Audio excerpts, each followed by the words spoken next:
everyone, it's Margaret Berry here once again with this week's Tuesday tip.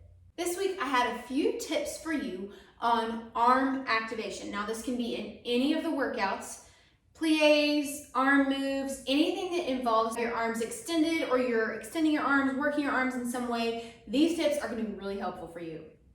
A lot of people will say, well, I feel like I need to work my arms more, but I'm not sure what moves to do.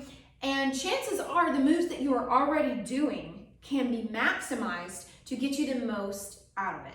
To use as an example, I'm going to demonstrate one of the T-Tapp plie moves. So there's a plie sequence where you're having the lower body moving and you're also doing stuff for your upper body. So I'm going to show you a plie and I'm going to show you how to maximize the arm activation on it.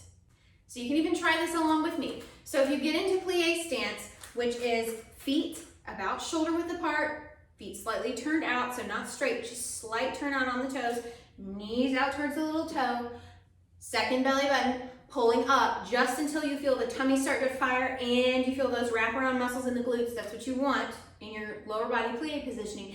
Now, if you reach your arms out, most of the time when people are doing plie moves, such as the moves where we're reaching out, we're pulling down, we're reaching up, we're going away, a lot of the times people will reach their arms out and that's it.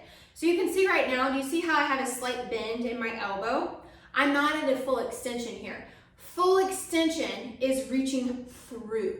Now, if you have trouble feeling your arms in any of the arm moves, especially like butterflies, where you're going up and down with that mitten hand, fingers together, pull back the tips of the fingers, stretch the thumb. If you have trouble feeling your arms, I want you to think through.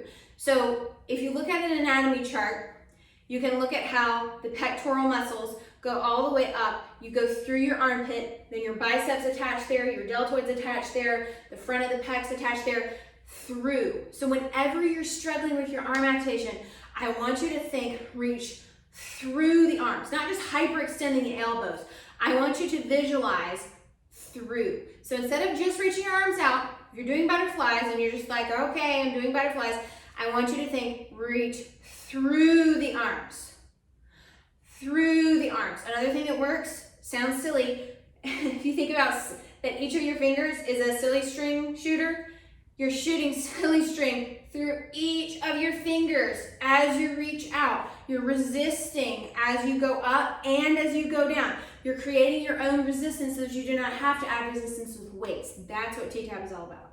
So the same arm extension rules apply to any moves where you're doing bicep curls, anything where you have your arms up, you're extending out, think through the armpit. You're not stopping at the elbows. You're not stopping at the wrists.